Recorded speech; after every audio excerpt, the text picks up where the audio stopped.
तर आज आपण इंग्रजीमधील एक अत्यंत महत्वाचा भाग ग्रामरचा तो भाग आपण शिकतोय। तर सुरुवातीला parts of speech English grammar शिकण्याचा एक भाग स्टेप बाय स्टेप शिकत असताना पहिल्यांदा शब्दाच्या जाती आपल्याला कळल्या पाहिजेत। ओके, म्हणजेच पार्ट्स ऑफ स्पीच। जशा मराठीमध्ये 8 शब्दाच्या जाती आहेत तशाच इंग्लिश मध्ये सुद्धा शब्दाच्या parts of speech there are 8 parts of speech in English. आणि त्यानंतर सेंटेन्स बिल्डिंग करत असताना त्या वाक्यामध्ये असणारे सगळे कंपोनंट्स जे पार्ट्स आहेत, सब्जेक्ट, वर्ब, ऑब्जेक्ट, हाही भाग आपल्या लक्षात आला पाहिजे। जसं मी तुम्हाला टेन्स शिकवायच्या अगोदर, लक्षात घ्या, टेन्स शिकवायच्या अगोदर काय भाग दिला होता तुम्हाला? पार्ट्स ऑफ स्पीच झाला। परंतु त्याच्यानंतरचा एक भाग की सर्वनाम आणि त्याचे सर्वनाम, सर्वनामाची प्रथमा, द्वितीया आणि षष्टी, नॉमिनेटिव्ह केस, ऑब्जेक्टिव्ह केस आणि case, I, we, you, he, she, it, they, बरोबर आहे। आणि मग त्यानुसार आपण जे थर्ड सिंग्युलर पर्सन आहेत, लक्षात घ्या, या ठिकाणी एक तक्ता दिला होता बोर्डवरती तुम्हाला, आणि थर्ड सिंग्युलर पर्सन जे आहे ही, सी, इट, हे जे सब्जेक्ट आहे त्या सब्जेक्टचे तुम्हाला डेफिनेशन्स दिल्या होत्या, ठीक आहे, आणि त्याचे एक्झाम्पल्स दिले होते। त्यानंतर आपल्याला टेन्सचा भाग, टेन्सचे सर्व नावं दिले तुम्हाला। त्यानंतर प्रत्येक टेन्स जे 12 काळ आहेत त्या प्रत्येक 12 काळाचे डेफिनेशन्स, एक्झाम्पल्स पूर्ण दिले तुम्हाला। आणि मराठीमध्ये येणारे प्रत्यय, हेल्पिंग वर्ब आणि मेन वर्ब, हा भाग झाला आपला, हा एक स्टेप झाला। आणि त्याच्यानंतर यालाच सोबत असणारा जो भाग आहे तो म्हणजे चेंज द व्हॉइसचा भाग। हा इंग्लिश ग्रामर शिकत असताना किंवा इंग्लिश स्पीकिंग करत असताना हे अत्यंत महत्वाचा भाग आहे।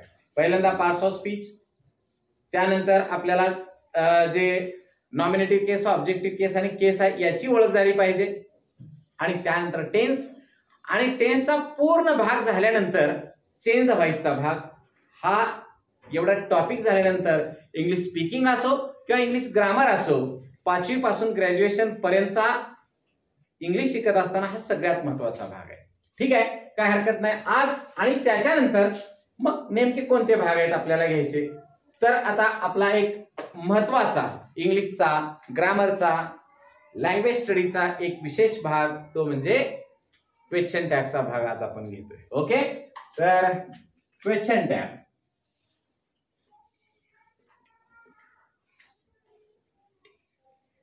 आणि यालाच दुसरं एक नाव आहे, 10वीच्या बोर्डाच्या परीक्षेमध्ये असो किंवा आपल्या वार्षिक परीक्षेमध्ये असो, लँग्वेज स्टडीमध्ये येणारा जो भाग आहे त्यालाच दुसरं एक नाव आहे tail tag, tail tag. Okay, आणि यालाच मराठीमध्ये आपण म्हणतो उपप्रश्न तयार करा, उपप्रश्न तयार करणे, ठीक आहे, ओके, उपप्रश्न तयार करणे। आता याचे एक्झाम्पल्स काय तुम्हाला मी समोर देतो आणि त्या एक्झाम्पल्सच्या माध्यमातून अगोदर तुम्हाला सांगतो की कशा प्रकारे टेल टॅग आपण करतोय आणि त्याच्यानंतर त्याचे रूल्स काय असतील आणि त्यानंतर आपण प्रॅक्टिस बघूया, ठीक आहे। क्वेश्चन टॅग किंवा टेल टॅग, उपप्रश्न तयार करा, ठीक आहे, लक्षात आलं समोर? उपप्रश्न तयार करा याचा अर्थ काय?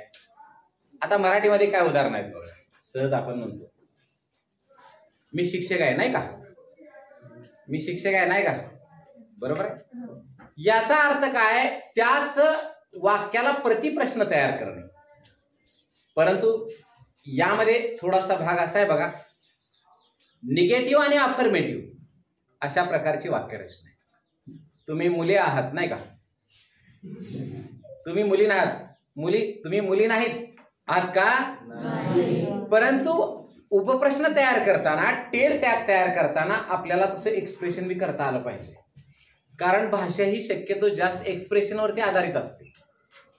हे असं तुम्ही मुले आहात, नाही का, नाही का म्हणले की थोडं आपल्याला असं करता आलं पाहिजे, एक्सप्रेशन करता आलं पाहिजे, डोळ्याचं, चेहऱ्याचं एक्सप्रेशन झालं पाहिजे।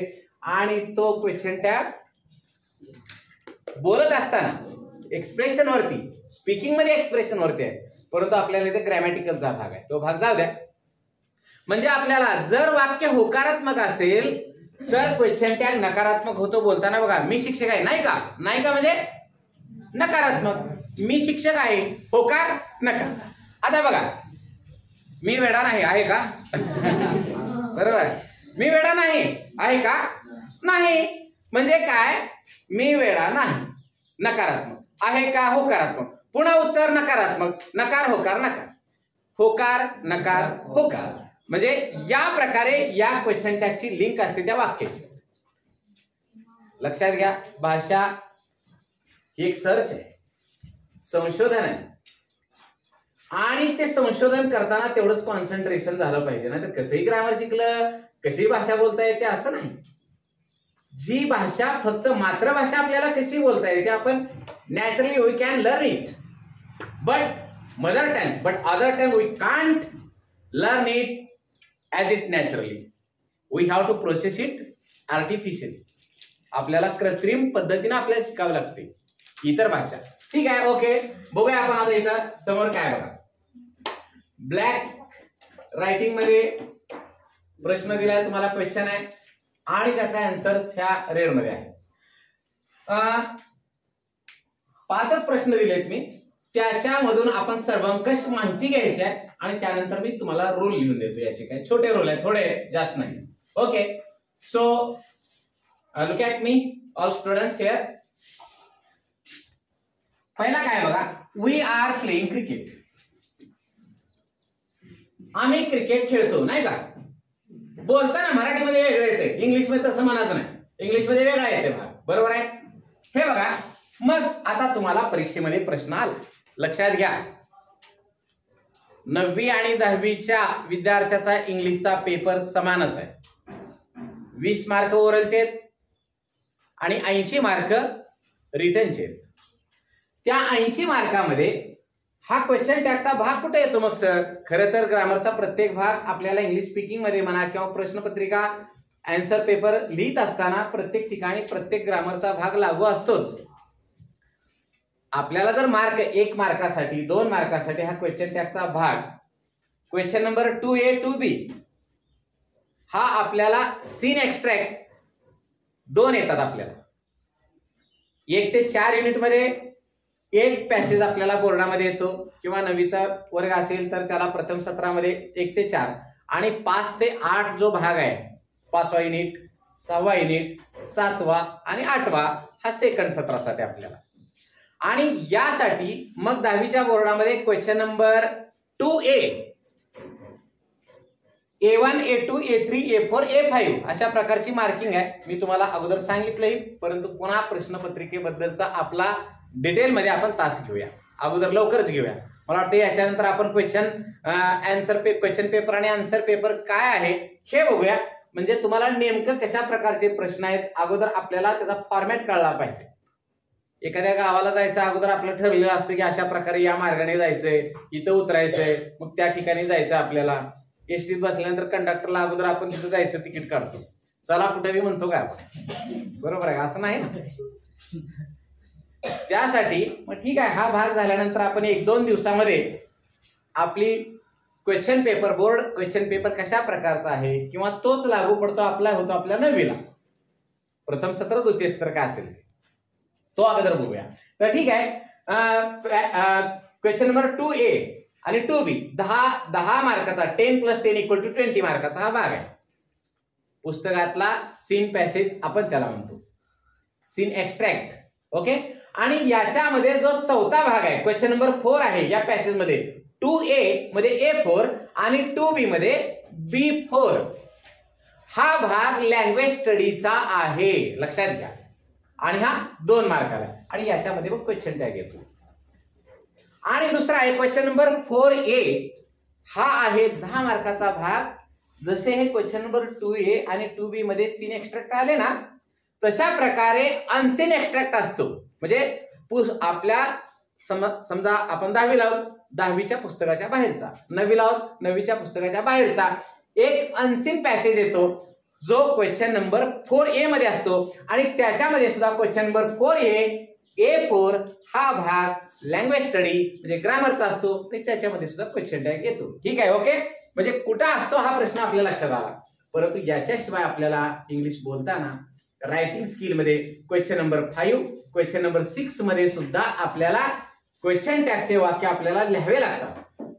समजा ड्राफ्टिंग स्पीच करायचं, आपल्याला लेटर रायटिंग करायचं आहे, बरोबर आहे, एक्सपांड द थीम आहे, यामध्ये आपल्याला ग्रामरचे वाक्य जोडावे लागतात. कनेक्टिंग द डॉट्स, मग कनेक्ट कनेक्ट कनेक्ट करत आपलं रायटिंग स्किल तयार होतं. Okay, so look at me. पहिलं वाक्य बघा आपण व्यवस्थित. We are playing cricket. आता क्वेश्चन टॅग करताना नीट लक्ष द्या. तुम्हाला परीक्षेमध्ये हा प्रश्न प्रश्नपत्रिकेमध्ये आला. सुरुवात काय करायची, आपल्याला वाक्य बघायचं प्रश्नपत्रिकेतलं. उत्तर पत्रिकेमध्ये आपलं मॅनेजमेंट झालं असतं व्यवस्थित, कुठं कोणत्या प्रश्नाचं उत्तर लिहायचंय. त्या उत्तर पत्रिकेमध्ये क्वेश्चन टॅग साठी किंवा टेल टॅग साठी आलेलं वाक्य आहे तसं लिहायचं. आता अजून बोर्डानं तुम्हाला सोपं केलंय, कारण का क्वेश्चन टॅगचं वाक्य देतात आणि एवढेच ऑप्शन खाली देतात. 1 are we, 2 are and we किंवा आर ही, उदाहरणार्थ बरं का, आणि 4 पर्याय देतात, त्यापैकी पर्याय लिहा. एवढं सुद्धा आपल्याला येत नाही लिहायला. असेही काय आपण विद्यार्थी, हे चुकीचं आहे का नाही? अहो एवढं सोपं आहे ना, मग एवढं शिकल्यानंतर जर तुम्हाला येत नाही असं कसं? सोपं आहे. आपल्याला ऑप्शन द्यायचे, फक्त ऑप्शन लिहायचा व्यवस्थित. क्वेश्चन नंबर समजा क्वेश्चन नंबर 2A मध्ये A4 मध्ये क्वेश्चन टॅगचं वाक्य आलं आणि त्या ठिकाणी आपल्याला फक्त लिहायचं क्वेश्चन नंबर 2A A4 आणि त्याच्या पुढे फक्त हे वाक्य पूर्ण लिहू नका. फक्त जे ऑप्शन दिले, समजा ABCD हा ऑप्शन आहे 4 तेवढं लिहा. किती सोपं आहे बघा. ठीक आहे, तुम्हाला एकदम सोपं वाटेल, easy going. Okay, so we are playing cricket. वाक्य आहे तसं उत्तर पत्रिकेमध्ये लिहा. ठीक आहे, पहिला नियम, दिलेले वाक्य आहे तसेच लिहावे, as it write the sentence. Okay, त्यानंतर स्वल्प विराम द्या. हे बघा इथं स्वल्प विराम आहे, स्वल्प विराम द्या, कॉमा. दुसरा नियम झाला. तिसरा नियम आता बघा, दिलेले वाक्य. आता आपल्याला तिसऱ्या नियमामध्ये, आता हे वाक्य झालं पहिला नियम, कॉमा दिला, दुसरा नियम, तिसरा नियम आहे. हे काय आहे रे मग? आरंट हा शब्द जो आहे तो आहे हेल्पिंग वर्ब, वर्बचा. आता बघा नीट ऐका, दिलेले वाक्य आहे तसे लिहिल्यानंतर कॉमा द्या आणि या वाक्यामध्ये हे जे हेल्पिंग वर्ब आहे ते बघा. आणि त्या हेल्पिंग वर्बच्या माध्यमातून आपल्याला लक्षात येतं की हे वाक्य अफर्मेटिव्ह आहे का निगेटिव्ह आहे, म्हणजे होकारात्मक आहे का नकारात्मक आहे. वी आर प्लेइंग क्रिकेट, आम्ही क्रिकेट खेळत आहोत. ING म्हणजे मराठीमध्ये त, MISR म्हणजे आहे, आहोत, आहात, आहेत, आहेत, सगळं तुम्हाला टेन्स शिकवताना आम्ही मराठी प्रत्यय दिलेत. त्याप्रमाणे हेल्पिंग वर्ब आणि मेन वर्ब कोणता आहे हेही सांगितलंय. तर ठीक आहे, होकारात्मक वाक्य. अरे झोपला काय, लक्ष दे ना इकडं. ताट बस की जरा. आता बघा. ओके, दिलेले वाक्य ऐका नीट. तिसरा नियम, दिलेले वाक्य होकारात्मक असेल तर त्या वाक्याचा क्वेश्चन टॅग नकारात्मक येतो आणि वाक्य जर नकारात्मक असेल तर क्वेश्चन टॅग होकारात्मक येतो. हे बघा, एकच वाक्य नकारात्मक आहे. बघूया मग सर नकारात्मक म्हणजे काय हो, आम्ही नॉट बी लिहितो.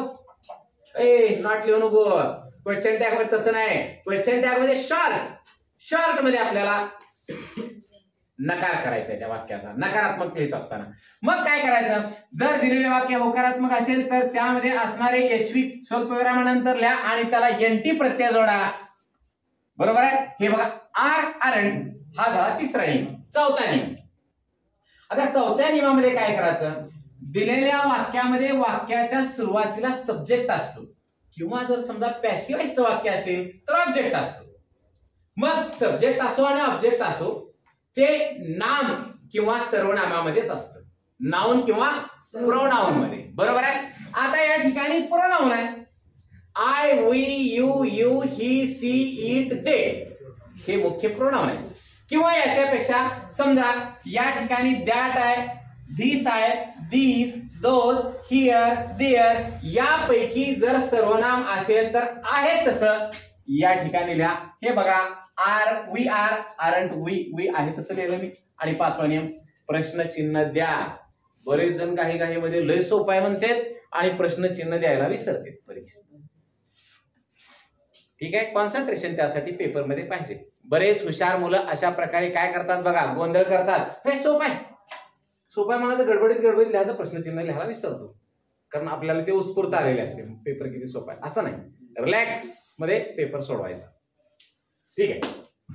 आता बघा, दिलेले वाक्य होकारात्मक असेल तर क्वेश्चन टॅग नकारात्मक येतो. म्हणजे दिलेले वाक्य आहे तसेला स्वल्पविराम द्या आणि त्या हेल्पिंग वर्बला एनटी प्रत्यय जोडा. नॉट अजिबात लिहायचं नाही, नॉट अजिबात लिहायचं नाही. चूक चाल अजून बरेच जण काय यातले 10% लिहितात नॉट, बघतोय की मी येणाऱ्या टेस्टला. ठीक आहे. यानंतर पुढे दिलेल्या वाक्यामध्ये असणाऱ्या नियम काय बघा, असणाऱ्या कर्त्याबद्दल योग्य ते सर्वनाम लिहा. जर ऑलरेडी सर्वनाम असेल तर राईट ऍज इट इज, आहे तसं लिहा, होईल तसंच लिहा. शेवटी 5वा नियम प्रश्नचिन्ह द्या. झालं. आता त्यानंतर पुढचं वाक्य मी तुम्हाला सांगतो. हे बघा, आता लक्षात येतं, आलं ना थोडं लक्षात तुमच्या? ही सुरुवात आहे आपली. पुन्हा परफेक्ट होतो आपण 1-2 दिवसामध्ये प्रॅक्टिसमध्ये. प्रॅक्टिस मेक्स मॅन परफेक्ट किंवा प्रॅक्टिस मेक्स स्टुडंट परफेक्ट म्हणून आपण जरा मन बदलतो. ठीक. Okay. So Meena asks many question. मीनाचा एक लेसन आपल्या 10वीला. काय एक लेसन आहे मीनाचा. त्या धड्याचं नाव काय आहे? ए लेसन फ्रॉम बेगर. बरोबर आहे, त्या भिकाऱ्याकडून मिळालेला धडा. सुधा मूर्तीचा लेसन आहे, लेखिका. ओके, ठीक आहे. मग मीना काय करते, प्रत्येक गोष्टीमध्ये प्रश्न शोधत असते. ठीक आहे. मीना आस्क्स मेनी क्वेश्चन आणि प्रश्न विचारते. हे वाक्य सुद्धा होकारात्मक आहे. बऱ्याच विद्यार्थ्यांना सर कसं काय हो, या ठिकाणी हेल्पिंग वर्बच नाही की. पण तुम्हाला मी सांगितलं, दिलेल्या वाक्यामध्ये कर्त्यानंतर जर हेल्पिंग वर्ब नाही, मुख्य क्रियापदाचं पहिलं रूप आहे किंवा त्याला यस प्रत्यय आहे, तर ते सिंपल प्रेझेंट टेन्स मधलं वाक्य आहे. आणि जर त्या कर्त्यानंतर जर मुख्य क्रियापदाचं दुसरं रूप आहे म्हणजे पास्ट टेन्स आहे, त्या क्रियापदाचा हस्तीच कशाला, तर ते सिंपल पास्ट टेन्स आहे म्हणजे साध्या भूतकाळातलं वाक्य आहे. लक्षात आलं? मग हे सिंपल प्रेझेंट टेन्स मधलं वाक्य आहे. कारण का तृतीय पुरुषी एकवचनी. नीट सांगतोय, पुन्हा पुन्हा आपली उजळणी व्हायला आहे. एवढं सांगू तर लक्षात आलं पाहिजे. ओ ऐकू आलं का? तर थर्ड सिंग्युलर पर्सन साध्या वर्तमान काळामध्ये तृतीय पुरुषी एकवचनी कर्त्यानंतर मुख्य क्रियापदाच्या मूळ रूपाला यस किंवा आयएस प्रत्यय जोडला जातो. Ask, asks. या ठिकाणी जर समजा अनेक वचन असतं, प्लुरल, सब्जेक्ट प्लुरल असतात, समजा दे असतं, किंवा मेन, मेन म्हणजे अनेक माणसे, मेन आस्क्स, यस नाही, मेन आस्क आला. उदाहरण सांगितलं. ठीक आहे, काय हरकत नाही. दिलेले वाक्य होकारात्मक आहे, वाक्य आहे तसे लिहा, स्वल्पविराम द्या. वाक्य होकारात्मक आहे तर क्वेश्चन टॅग नकारात्मक येतो, मग डझंट लिहा. सर डझंट कुठलं आलं? सर डझंट कुठलं लिहिलंय तुम्ही हे, असा तुम्हाला प्रश्न आला. कस काय लिहिलं सांग संतोषी, कस काय लिहिलं आपण डझंट? नकारात्मक वाक्यामध्ये यस पॅड मध्ये हेल्पिंग वर्ब नसते म्हणून. बरोबर, करेक्ट. जर तृतीय पुरुषी एकवचनी करता असेल नकारात्मक सिंपल प्रेझेंट टेन्स मध्ये, तर त्या कर्त्यानंतर डझंट किंवा डज नॉट येतो. अनेक वचने असेल तर डू नॉट किंवा डोंट येतो. बरोबर आहे. आता या ठिकाणी हिथंच यस असल्यामुळे आपण तेच लिहिणार ना, डझंट. म्हणजे ह्या मुख्य क्रियापदाच्या यस आय चा भाऊ डझंट. बरोबर आहे, किंवा डज नॉट. तुम्ही म्हणसाल बहीण का म्हणणार, बरं बहीण बाबा. ठीक आहे. का हो तुम्ही बरोबर आहे का? ठीक आहे. आता बघा इकडं, म्हणून या ठिकाणी आपण काय लिहिलं, सिंपल प्रेझेंट टेन्स मध्ये जर समजा मुख्य क्वेश्चन टॅग करत असताना फक्त नियम सांगतो. जर क्वेश्चन टॅग सिंपल प्रेझेंट आणि सिंपल पास्टचा दोन्ही नियम सांगतो. ऐका नीट, पुन्हा लिहायचं आपल्याला.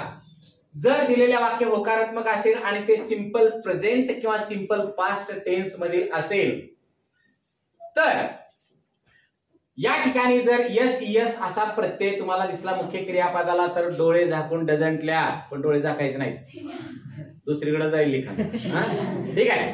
आणि जर समजा कर्त्यानंतर, म्हणजे हा नक्कीच इथे यस आहे, म्हणजे 100% साध्या वर्तमान काळातलं वाक्य सिंपल प्रेझेंट टेन्स मधलं आणि तृतीय पुरुषी एकवचनी करताय, म्हणजे एकवचनी करताय, सिंग्युलर आहे. आणि जर समजा या ठिकाणी मुख्य क्रियापदाचं पहिलं रूप आहे सिंपल प्रेझेंट टेन्स मधलं वाक्य आहे, तर 100% 100% हा प्लुरल असतो, अनेक वचन असतो. आणि जर समजा इथं मुख्य क्रियापदाचं दुसरं संपूर्ण इंग्रजीमध्ये मुख्य क्रियापदाचं दुसरं फक्त एकाच काळात आहे, साधा भूतकाळ, दुसरीकडे कुठंच नाही. तुम्ही म्हणसाल मी हुडकून आहे दुसरं अजून कुठं आहे, सापडत नाही. फक्त सिंपल पास्ट टेन्स मध्येच. आणि जर वाक्य होकारात्मक असेल तरच मेन वर्ब म्हणजे आपण काय म्हणतो त्याला एमई2 आपण म्हणतो, तुम्हाला सांगितलंय. तर मुख्य क्रियापदाचं दुसरं समजा आता क्वेश्चन टॅग मध्ये जर मुख्य क्रियापदाला एसीएस प्रत्यय असेल तर डझंट लिहा. जर मुख्य क्रियापदाचं मूळ रूप म्हणजे बरोबर आहे फक्त मेन वर्ब असेल फर्स्ट डोंट लिहा. आणि मुख्य क्रियापदाचं दुसरं रूप म्हणजे पास्ट टेन्स वर्ब असेल तर डिडंट लिहा. डिडंट हे सगळे आपल्या हाताखाली निघून गेले टेन्स शिकतात, बरोबर आहे, त्यामुळे काही प्रॉब्लेम नाही. आणि त्यानंतर आता हा तर पहिला नियम दिलाय तुम्हाला मी सब्जेक्टचा. जर या ठिकाणी आता मी सांगतो तुम्हाला या ठिकाणी आहे तेच आपण सर्वनाम लिहिलं होतं प्रोनाउन, परंतु आता बघा नियम मी तुम्हाला सगळे सांगतो याचे आणि ते पुन्हा सगळे लिहून देतो मी तुम्हाला किंवा तुम्हाला पाठवतो मी आपल्या व्हॉट्सअप ग्रुपवर तुम्हाला पाठवून देतो. जर एक वचनी पुरुषवाचक नाम असेल साध्या अस्सल मराठीमध्ये सांगतो तुम्हाला दिलेलं ते या ठिकाणी कुठलंही पुरुषवाचक नाम असेल म्हणजे related to he third singular person related to he या सर्वनामाशी संबंधित, बरोबर आहे का. तर या ठिकाणी पुरुषवाचक नाम असेल तर या ठिकाणी ही लिहा. समजा इथं Deepak asked many questions doesn't he आलं असतं. आणि कुठल्याही स्त्रीचं एकवचनी नाव मुलीचं स्त्रीचं असेल तर या ठिकाणी सी लिहा. आलं का मीना, बरोबर आहे.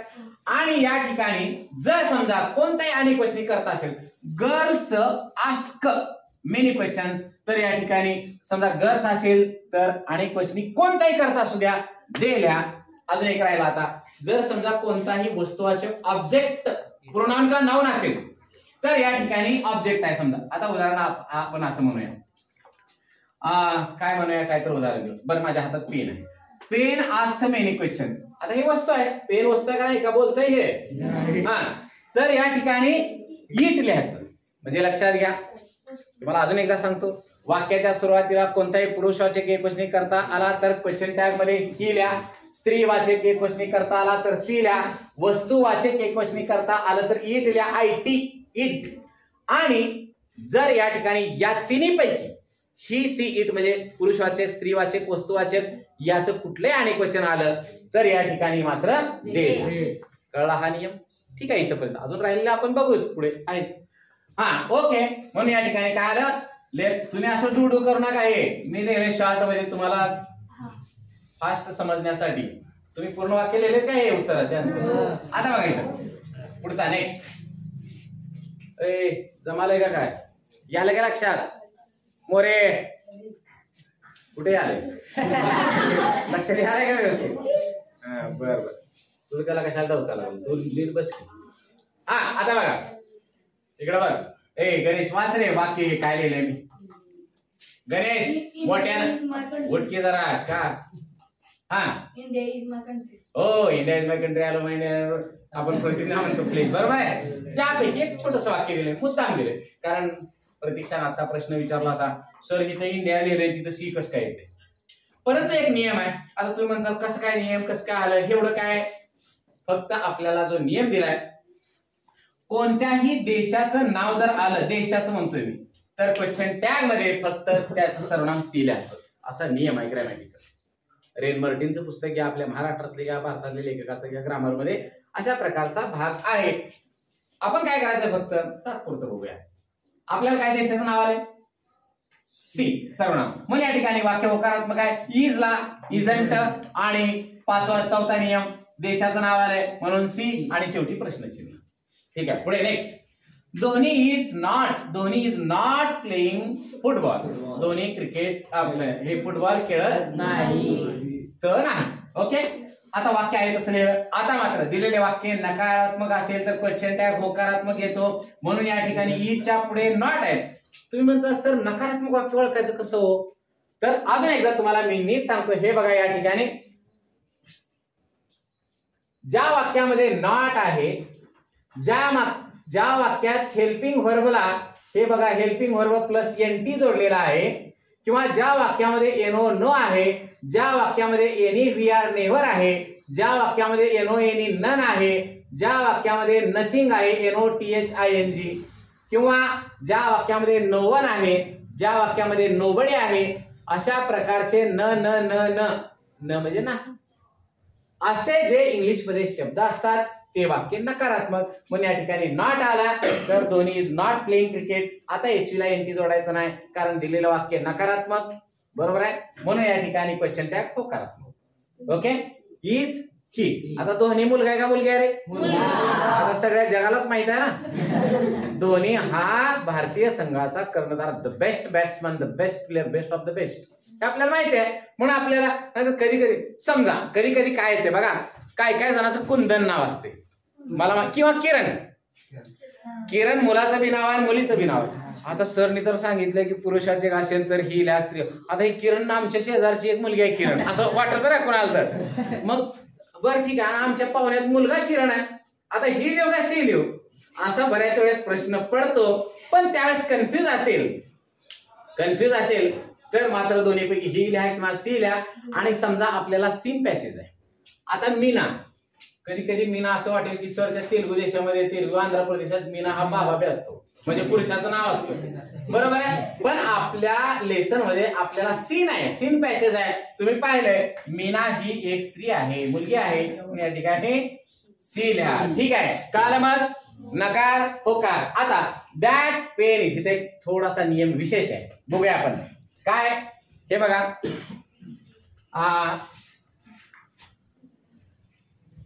तुम्हाला नियम लिहून दिल्यानंतर एक दोन वेळेस प्रॅक्टिस झाले, क्वेश्चन टॅगचा तुमचा मार्क जाणार नाही, कायम स्वरूपी स्मरणात राहील. कारण का एक एक एक एक आपल्याला कल इंग्लिशचे, ग्रामरचे किंवा शब्दार्थ पाठ करणे, प्रत्येक गोष्ट आपल्याला एकत्र करून साठवायचे. काय काय साठवतच नाहीत, आलं गेलं निघून. अरे नाही, ठेवा ते. ग्रामरची वय आपली एवढी छान वय आहे, कायम स्वरूपी ठेवायची. लक्षात घ्या, मी सांगतोय पहिल्यापासून आपल्या शेवटपर्यंत कायम. शेवट आपला झाला तर आपल्या 11 बाळाला सुद्धा उपयोग व्हावा ग्रामरच्या वयीचा. एवढं छान तुम्हाला लिहून दिलंय सगळं व्यवस्थित, लक्षात घ्या. ठीक आहे, बघूया आपण. तर आता या ठिकाणी दॅट पेन इज रेड, एक आहे बघा. मी दुसरं एक वाक्य लिहितो इथं, ब्लॅक पेन न लिहितो. इकडे लक्ष द्या, स्टार करतो कारण विशेष वाक्य आहे. THAT, that is a pen. या दोन वाक्यामध्ये what is the difference between two sentences? What is the difference? Okay, सांग प्रतीक्षा काय. That is a red pen आणि दॅट इज अ पेन. हा, ओके, ठीक आहे. That is a red pen. बरं, हे वाचनामध्ये तुम्हाला समोर दिसणारी गोष्ट लक्षात आली, परंतु मी काय ज्या ठिकाणी अंडरलाईन करतो बघा, दॅट पेन इज ला आपण बॉक्स करू किंवा सर्कल करू, आणि दॅट अंडरलाईन पुन्हा इज ला सर्कल करतो. ठीक आहे, बघा आता जेव्हा वाक्याची सुरुवात होते, the beginning of the sentence here, beginning of the sentence connected to words here. पण ते शब्द काय आहेत बघूया आपण. दॅट आहे, पेन आहे, परंतु या ठिकाणी दॅट आहे मात्र पेन शेवटी आहे. आता हे काय आपल्याला पुन्हा ग्रामर आपल्याला शिकायचे, कारण हे जे आहे demonstrative pronoun and demonstrative adjective हा भाग आहे, एक विशेष भाग आहे पार्ट्स ऑफ स्पीच मध्ये. त्याच्यामध्ये तुम्हाला डिटेल माहिती अजून देतो. हे बघा, दिस, दॅट, दिस, दोज हे डेमॉन्स्ट्रेटिव्ह प्रोनाउन आहे. डेमॉन्स्ट्रेटिव्ह म्हणजे दर्शक सर्वनामे. काय म्हणा त्याला? दर्शक सर्वनामे. आता मी म्हणतो बघा, that is a boy. That म्हणजे दाखवला ना मी, दॅट इज अ बॉय, दर्शक सर्वनाम. दिस इज अ गर्ल, हो का इथे बसले, दिस इज अ गर्ल, बरोबर आहे. ही मुलगी आहे, तो मुलगा आहे, हे दर्शक सर्वनामे. दिस, दॅट, दिस, दोज यापैकी दिस, दॅट हे एक वचने आहेत, दीज आणि दोज अनेक वचने आहेत. दिस इज अ बॉय एक वचने आहे ना, आणि दोज आर गर्ल्स ते बघा ते मुले, दोज अनेक वचने, दोज आर गर्ल्स आणि दीज आर गर्ल्स. ओके, अशा प्रकारे. तर आपण बघूया, ठीक आहे, आपल्या पॉइंटला येऊ आपण. वाक्याच्या सुरुवातीला अगोदर इकडे येऊ आपण, इथून जाऊ इकडे. वाक्याच्या सुरुवातीला जर दिस किंवा दॅट यापैकी सर्वनाम असेल आणि त्याच्यानंतर लगेच हेल्पिंग वर्ब असेल, तर क्वेश्चन टॅग मध्ये वाक्याच्या सुरुवातीला दॅट आला तर दॅट तसाच आता आपण इथं वाक्य उत्तर लगेच करू. इजंट दॅट, बरोबर आहे. आणि इथं लिहिलं मी इजंट इट. तुम्ही म्हणतो असं इथं बी दॅट आहे, इथं सुद्धा दॅट आहे, मग इथं इजंट दॅट लिहिलं आणि इथं इजंट इट काय लिहिलंय, म्हणून तो नियम लक्षात घ्या. जर वाक्याच्या सुरुवातीला जर धिस किंवा दॅट असेल, त्यानंतर लगेच हेल्पिंग वर्ब असेल, तर या ठिकाणी ते धिस असेल तर धिस लिहा, दॅट असेल तर दॅट लिहा. झाला प्रश्नचिन्ह.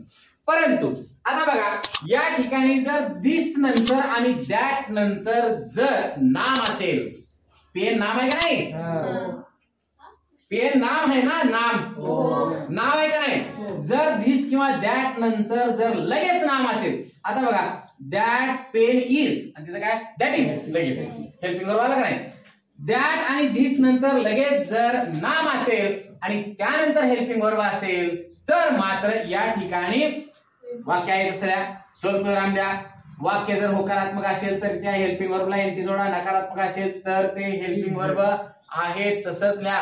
शिकवताना त्या ग्रामरच्या टॉपिक मधला प्रत्येक भाग तुमच्या कानावरनं जातो, मी बोलतोय ते लक्षात ठेवत जावा. आता या ठिकाणी म्हणून काय करायचं, या ठिकाणी दॅट सोबत नाउन आहे ना किंवा धिस सोबत नाउन आहे, तर ह्या दोन्हीचं मिळून, दोन्हीचं नाही ही दोन्ही वेगळं, दोन्ही म्हणतोय मी, हे दोन्ही, हे एक शब्द हा एक शब्द मिळून याच्याबद्दल एक सर्वनाम येतंय, ते म्हणजे वस्तुवाचक, म्हणून या ठिकाणी इट लिहायचं, म्हणजे that is pen isn't it. बरोबर आहे, हे दोन्हीचं मिळून. कधी अशा प्रकारे नियम तर डिटेल मध्ये तुम्हाला लिहून देतोय, काही प्रॉब्लेम नाही. ठीक आहे, ओके. एकदा तू वाचताना काय हे वाक्य आपण पहिलं वाचलंय, बरोबर आहे. Meena asks many questions. Meena asks many question. Meena पुष्कळ प्रश्न विचारते नाही का, मीना पुष्कळ प्रश्न विचारते नाही का, होय, हो का, होकार नकार पुन्हा उत्तर होय, बरोबर आहे का. या प्रकारे माकडे घरे बांधत नसतात, बांधतात नाही, होकार नकार होकार नाही, नकार होकार नकार, माकडे घरे बांधत नसतात. Monkeys do not build nest, monkeys do they, बरोबर आहे. उत्तर पुन्हा तोच प्रश्न, म्हणजे काय, प्रतिप्रश्न उपप्रश्न तयार कर, त्या प्रश्नालाच प्रश्न, परंतु उत्तरातून प्रश्न तयार झाला पाहिजे. थोडस कन्फ्युजिंग वाटते, परंतु अतिशय सोपा भाग आहे, लक्षात घ्या. पुन्हा एकदा लिसन करा तुम्ही, हे लिहिलं सगळ्यांनी व्यवस्थित, ओके. आता यानंतर तुम्हाला मी डायरेक्ट नियम देतोय, रूल्स. आता जे बोललो तेच रूल्स आहेत. अगोदर काय करू आपण, हे 5 नियम अगोदर देतो तुम्हाला, जनरल रूल्स. दिलेले वाक्य आहे तसं आपल्याला मराठीमध्ये घ्यायचं, बरोबर आहे का. आपण मराठीतून इंग्लिश मध्ये जातोय, इंग्लिश मधून मराठीमध्ये नाही. आपण जेव्हा इंग्लिश मधून मराठी शिकतो ना, तेव्हा इंग्लिश शिकताना आपल्याला मराठीतून इंग्लिश कडे जायचंय. आपण रूल्स मराठी आणि थोडे इंग्लिश मध्ये मिक्सिंग करू आपण, okay. Only mixing and go to straight थेट इंग्लिश कडे. तर बघा, दिलेले वाक्य आहे तसेच लिहावे, पहिला नियम. स्वल्पविराम द्यावा, दुसरा नियम. दिलेले वाक्य जर होकार, आता ऐका, दिलेले वाक्य जनरल नियम आहे, हे जनरल नियमातला तिसरा. दिलेले वाक्य होकारात्मक असेल तर एचव्ही ला, आपण तुम्हाला शिकवताना मी short helping व्हर्बचं short form HV म्हणतोय, एचव्ही ला एनटी जोडावा. आणि दिलेले वाक्य नकारात्मक असेल, नकार तुम्हाला सांगितलंय मी, जर त्या वाक्यामध्ये नॉट, नो, नाय, never, nothing, nobody, no one वगैरे अशा प्रकारचे जे नकारात्मक शब्द असतात ते असेल तर ते वाक्य नकारात्मक असतं, म्हणून या ठिकाणी हेल्पिंग वर्ब मोकळं लिहा. मोकळं म्हणजे त्याला काय लावू नका, याला जोडू नका. हा, आणि यानंतर या ठिकाणी जर दिलेल्या वाक्यामध्ये जे सब्जेक्ट आहे त्या कर्त्याबद्दल योग्य सर्वनाम लिहायचं, नाहीतर इथं मीना आलंय, मी मीनाच लिहिणार असं म्हणचाल, त्याच्याबद्दलचं योग्य सर्वनाम लिहायचं, बरं का बाबा. ठीक आहे. हे आणि 5वा नियम, वाक्याच्या शेवटी नेहमीच प्रश्नचिन्ह द्यावे. Put question mark, okay, after the question tag, after this question tag, आणि मगच क्वेश्चन टॅग तयार होतो. ठीक आहे. हा 5 रूल झाले. पुढचा रूल आपल्याला द्यायचा आहे की हेल्पिंग व्हर्बचा नियम, हेल्पिंग व्हर्ब कसं लिहावं. आता हेल्पिंग व्हर्ब मधला जनरल मध्ये जे एक नियम आला, दिलेले वाक्य होकारात्मक असेल तर क्वेश्चन टॅग म्हणजे एचव्ही ला एनटी जोडावा, नकारात्मक वाक्य असेल तर तेच हेल्पिंग व्हर्ब लिहावं, बरोबर आहे. आणि याच्यामध्ये काही नियम आहेत, मग आपण बघूया. मग आता सिंपल प्रेझेंट टेन्सचा की बाबा या ठिकाणी हेल्पिंग व्हर्बच नाही, हे नियम आता बोललेलेच तुम्हाला देणार आहे. पुढचा रूल जो तिसरा टॉपिक आहे तो म्हणजे वाक्याच्या सुरुवातीला आलेल्या सब्जेक्ट बद्दल आपल्याला योग्य सर्वनाम कसं लिहायचं तो रूल्स तुम्हाला देणार आहे. आताच बोललो मी तुम्हाला, जर वाक्यामध्ये सर्वनाम आहे सुरुवातीला सब्जेक्ट म्हणून तसंच लिहा. पुरुषाचे नाम असेल की लिहा, स्त्रीवाचक असेल शी लिहा, वस्तुवाचक असेल इट लिहा, याचा अनेकवचन असेल ते लिहा. बरोबर आहे का? अजून याच्यानंतर पुन्हा गावाचं नाव जिल्ह्याचं नाव वगैरे असेल तर त्याबद्दल इट लिहा, सी लिहा, देशाचं नाव असेल तर वगैरे अशा प्रकारचे जे रोल आहेत ते सगळे रोल तुम्हाला मी लिहून देतो व्यवस्थित. एकदाच फक्त बघा, या रूल्स पेक्षा ग्रामरमध्ये सगळ्यात महत्वाची प्रॅक्टिस असते. बरोबर आहे? रूल वाचून आपल्याला उपयोग नाही, फक्त तुम्हाला ते एक व्हेइकल आहे, वाहन आहे ते आपल्याला जाताना, आणि त्याचा वापर काय कुठे बी करायचा नाही. एकदा प्रॅक्टिस झाली, आपल्या लक्षात आलं, वाक्याची प्रॅक्टिस म्हणजेच मग ग्रामरची प्रॅक्टिस, इंग्लिशची practice, and easy going and speak English and solve paper. Okay, तर बघूया आपण, तुम्हाला रूल्स उद्याच्याला लिहून देतो.